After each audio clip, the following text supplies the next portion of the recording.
There's just something about the intro, man. There's just something about that little bop that gets me going. Happy Finish Strong Friday, Coach Kyle Evans. How you feeling today, my friend? Man, I'm good. I'm fresh off that bold buzz from filling in Lafayette, Tennessee yesterday. Had a coach out, got to go do that. And I'll tell you what, an interesting story about the show intro, right? So talking about myself, intro and that, and bring up the show, or people were talking about it, and I'm walking around later in the day, and I hear it playing, right? And my heart dropped. Like I checked my phone. I'm like, am I streaming live on my phone right now? Like I was like, oh no. And then I was like, oh, someone's just watching the show. Got it. Somebody's over there bebopping, man. They're getting their head Real right. scary, dude. Real scary. Where's that button? When did I push that button? For sure. That's awesome. But no, dude, I'm good, man. It's Friday. It's been fun. It's almost the end of quarter one, Marcus. Yeah. Just kind of doing those things, talking to the peoples, pushing my crew, pushing our crew, my coaching clients, getting them popping and rolling, man. It's weird. I'm seeing good successes. I'm seeing stall patterns. I'm seeing tough years. It's kind of a whole spectrum out there. Well, you know what? No matter where they are after the first quarter, they can always correct, make adjustments, and then show up in Q2 a little bit bigger and better, right? More equipped, more organized, more focused, dialed in, whatever the thing is that you may be lacking, or maybe you're already dominating, leaning into it, just lean in and leave even more, right? One thing at a time. It was funny, man. I had that conversation, similar one, because every single bolt is the exact same in this regard. Some really jump in and start thriving. Others are just they're not fully in, and they're starting to have some doubts and this, that, and the other. And usually when I sit down with those folks, they bring up the fact that I ask them, I was like, what'd you focus on this week? And then they give me like 5, 6, 7 different things. And I'm like, okay, so that's one. Where you are is you're thinking ahead in your business. Where I'm going to invite you to be is to think about just the next step, and just take that next step one thing at a time, because you just took 1 or 2 weeks to go after 5 or 6. Did we catch any? Okay. All right, let's go catch one this week. And I think sometimes it's just giving yourself the ability to slow down in your growth trajectory. Not everybody needs to be on a meteoric rise. Just get there methodically and your way. Yeah, man. And I think that's kind of goes hand in hand with our theme this entire week of time blocking and scheduling and the calendar, right? It's people think that the calendar is about speeding up. My brother, it's about slowing down and getting focus and clarity on what we should do, what attack, what move, what play we need to run. And also like your terrible time study that you push on people, like figuring out where we're wasting time during the day. It's funny. I sat down with a couple of our leaders here, and they said, what's your goal for me? Because everybody's looking for their business plan and kind of where I'm seeing the whole thing. And I told both of them very similar things. My ultimate goal for your schedules and for the leverage that we invite into your life and into your department is to where you can have 2 to 3 hours per day of nothingness. Because the minute that they're those intelligent, very smart, driven,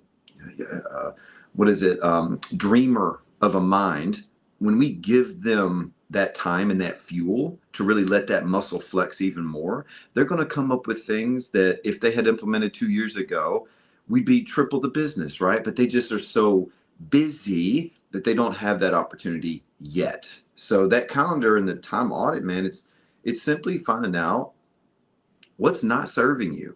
And in the hustle and bustle and the moving and we think we're always achieving when we're moving, and that's not always the case. So, we talked about time management. We talked about all that thing. Kyle, I'd like to invite one more thing as we finish strong on Friday, and that is the concept of maybe one more. Let's go a little Ed Milet style for a second. Ed came and spoke at, I think it was Family Reunion or Mega Camp, and he wrote a book and he brought the concept. He did a killer job on the keynote as well. So good. So good. And he literally brought up the concept of one more. And it was funny. It was after Bold on Wednesday. And one of our best TLs, comes up to me and he was like, man, I got a story for you. And I'm like, okay. Anytime somebody comes to a bowl coach and they have that, I'm like, okay, we're about to celebrate something. Yeah, yeah. And he's like, it was 4:30, right? Like I'd already set 2 appointments, and we've got everybody here on a 2-10-40 schedule, 2 appointments per day, 10 a week, 40 a month. He's like, I already set the 2 for the day. And you know what? I looked down, I could have gone home. I was like, for some reason, I was just like, you know what? Let me make one more call. And he called and he got a $14 million producer to commit to a meeting that has already now committed to joining our family. And that was one more. So that made me think, and obviously I went nerd mode. Hi. I went straight to math. And I said, okay, how many days in the year are you going to work? And I put like 46 weeks, right? And out of that came 230 days. All right. 230 work days. That's 230 calls. And let's just say a 10% close rate for people that were willing to sit down and have a meeting, right? Out of there, my guys up here are doing about a 3-to-1 ratio on meetings to joining our family. And what that came to was 5 extra recruits or changed lives throughout the year. And what that actually meant for company dollar, if they're half cappers, just half cappers, was about $125,000 company dollar. And then we take those half cappers and develop them into full cappers. And all of a sudden you're looking at $250,000 company dollar. And that's one market center where we have 5. So imagine the power of one more. Now I say that to say this. Sometimes we think that one more doesn't add up. And just like the TO is like, I'm just going to make one more call. Like maybe I'll just do it to show my work ethic or maybe stuff. And then when you think big, what if you brought in the concept in your life of making one more call to finish every single day? Just one more. Like not at the, you can even be on the way home. Just one more call every single day. And that turns into 230 calls throughout the year. What could that mean and turn into for you and your business? One more rep, one more clean meal before the cheat meal, one more lap, one more hug, one more hour spent with family, one more hour spent in reflection or meditation, one more book. Guys, I could go on with this. And yet when you do just one more at a time, it adds up to exponential results. Well, I think a lot of the problem, Marcus, is we see the one more like this, right? Something small and inconsequential. But if I took this and I put it on my desk and then put one more, and then I put 365 of them, and then I put 3 times 365, I have got a mess of these little things, these little inconsequential things. And those one more things stack up. And, you know, if we take it to neuropsychology, or not neuropsychology, physiology, we were talking about this in step 4 in the bold room, the myelin effect, right? And so myelin, guys, is essentially a cholesterol casing that wraps around neuro pathways. And the whole purpose of it is for the brain to do less work, right? Is to make the A to B click faster, for that electrical pulse to fire quicker and go smoother. The brain is looking to do less work, not more work. And so anytime you do something like Marcus is saying, one more, your brain wraps that neuro pathway in just a little more myelin, over and over again. And what happens is that firing of that neuron gets quicker and quicker and easier, much like, I don't know, something called a habit. Here's the thing, guys. It works both ways. Yeah.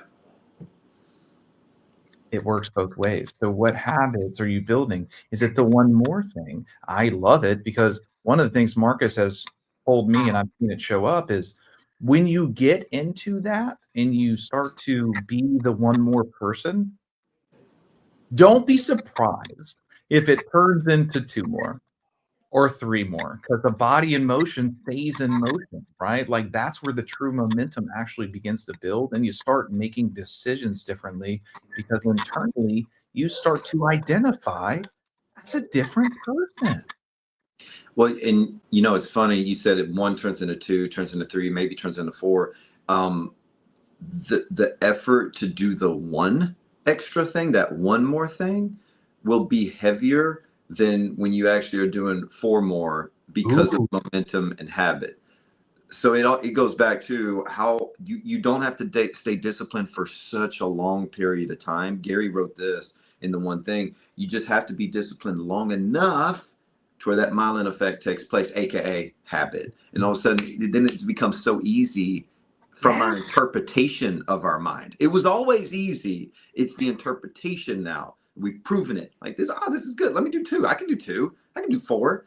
And it's funny how that turns into the newer version of you, not just a habit, because our habits lead us to our results. Our daily habits lead us to who we actually become. I just wish that one day everyone could understand how simple it really is. I wish we could too. Agreed. Touche. Way to bring it back home. Yeah. Yeah. Guys, it's funny because let's go down that rabbit hole. Why not? Live show, Marcus just dropping a bomb. I wish we could too. I negotiate and even know that I negotiate and know that I'm pragmatic and analytical and know the power of habit and seen the results in business and in life, relationships, wealth, health. And for some reason, anytime there's like another plateau or the next thing, it's not the answer that it should be, right? It's, oh, I can't do that. It's gonna have to take this and so much effort and all these things. And like, bro, just look back at your proof of work. Like, Yes. what are you doing? Yeah. Yeah, man. Sincerely. Like, you know, whatever people's persona is around journaling on a daily basis, Sure. The power of that is that you reflect it upon past events. Yeah. And that, when you're taking something new on, maybe go back and look at your trophy case. And they're going to be the bronze plastic things that you got back in the middle. They're going to be all the accomplishments and all the things that you overcame.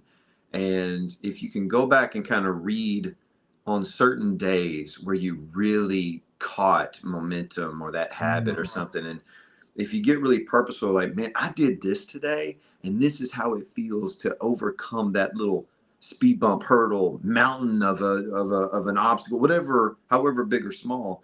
You go back and you read that in your next venture, you can be like, I can't wait to feel that again. Or like, hey, I've stacked 7 wins in this department. This is nothing. Like, let's just use same system. Now, I don't know, guys, if it'll get any easier to begin that new habit. I don't know that. And yet the common sense and logic comes in. Like, I know that this sucks right now, but it'll suck less in a week. And it might not suck at all in a month. Don't let me color this conversation, but here's my color. I don't know if it ever gets easier to start a habit. At least I'm talking about myself, guys. I'm talking about me here. It's not easy to start a habit for me. I mean, I'm not a Superman person. It's challenging. My life is challenging. Getting places, getting momentum, getting started, getting out of my own way. It's challenging, and yet I know it's doable. And the question that we always have to ask, man, is like, when is enough enough? When is enough enough? And I don't mean when is enough wealth to stop. I mean, when is enough pain enough to start? Mm-hmm. Mm.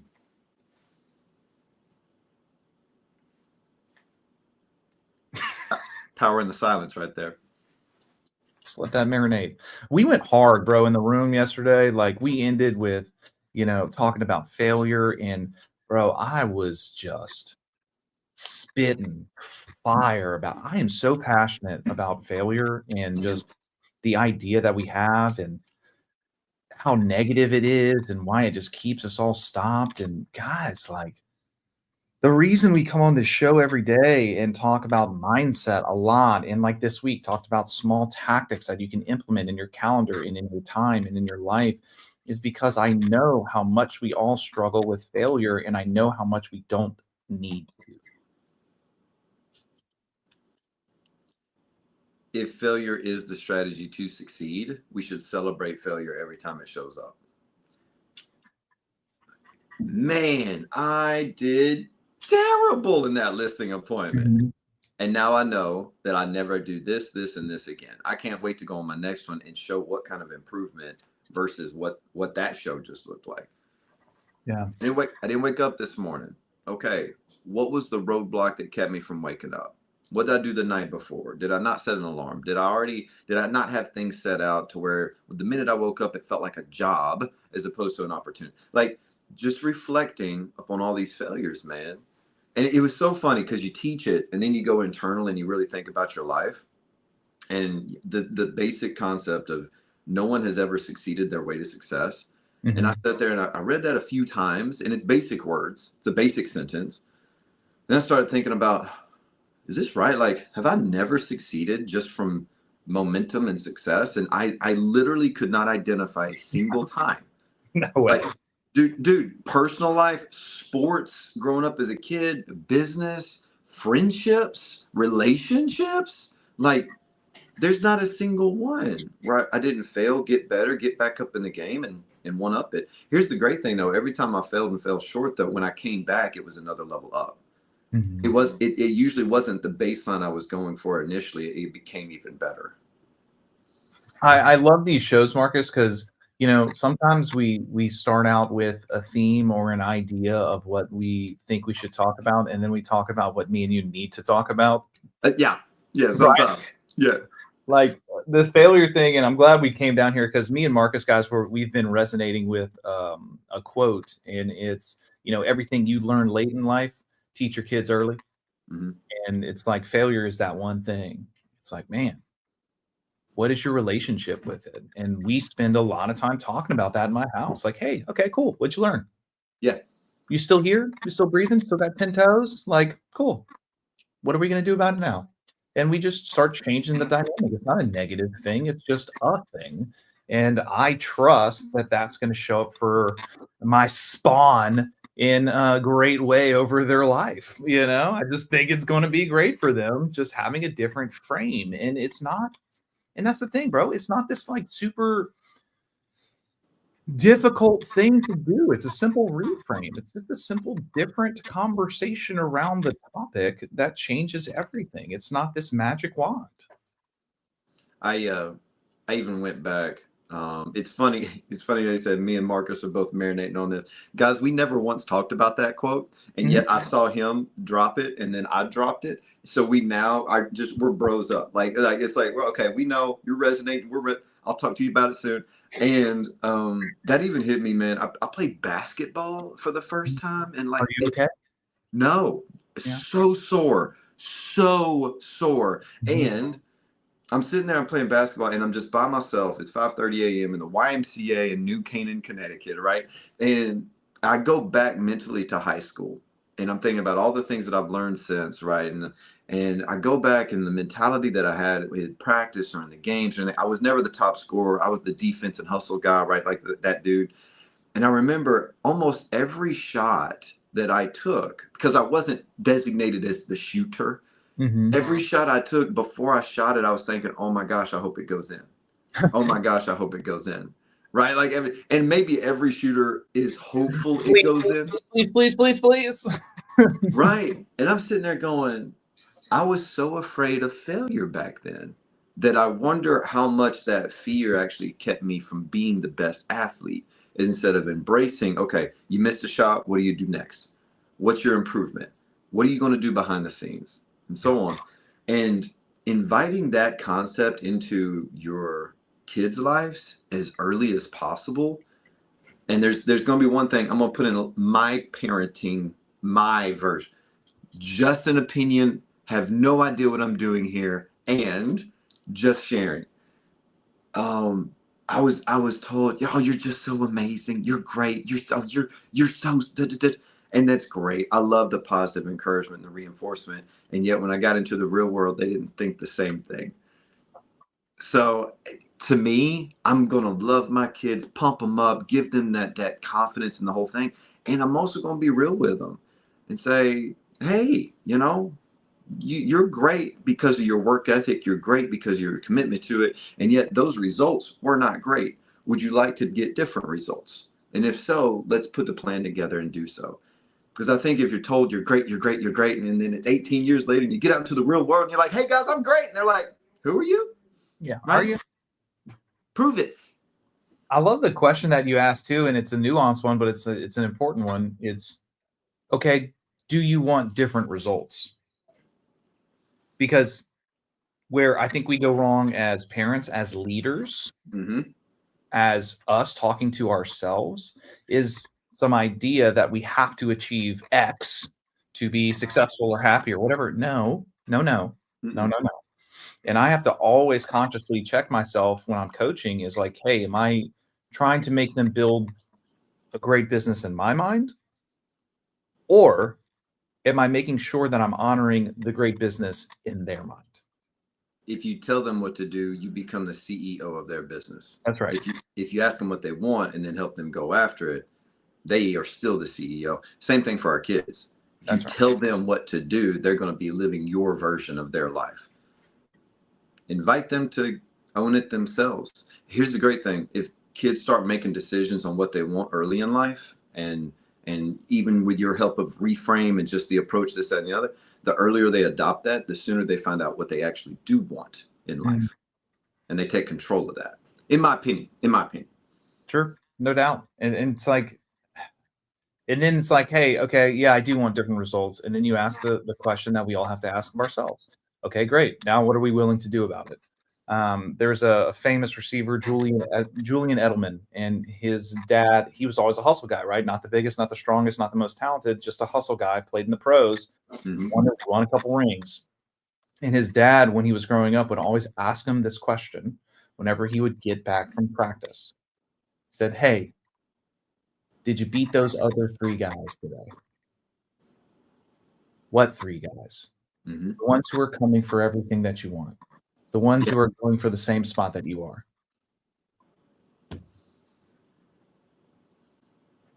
Guys, today, this weekend, when you get into your Legion, when I trust you do the calendar exercise we gave you this week, are you going to go beat those other people who are looking to take your spot?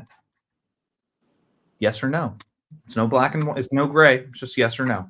Did you do the things? Did you show up with intentionality? Did you focus? And did you keep the promises that you made yourself? All we've got is questions, right? That's all we're bringing to the table. You know, there's one thing about that Julian Edelman thing. His dad would ask him that and be like, okay, well, everyone else went to the same practice you did. What are you going to do different to be different? And then they'd go out in the backyard and get to work, or they'd work on Saturdays and Sundays. So, guys, want something different? How you going to be different? We love you. Yeah, we say this with love. We love you enough. Hey, we love you enough to say this, because not enough people surround themselves with people who are going to hold their feet to the fire, who are going to ask them the tough questions. Too many times we surround ourselves with cheerleaders instead of coaches. So here's your coaching today. We believe in you. We trust that you're going to step up to the plate and go get what's yours, go get what you deserve, go get what your family deserves, and go out there and make it a great finish strong Friday. Marcus Heflin, always a pleasure, my guy. Yes, sir. Love you, meet him. Y'all have a good weekend. We'll see y'all on Monday.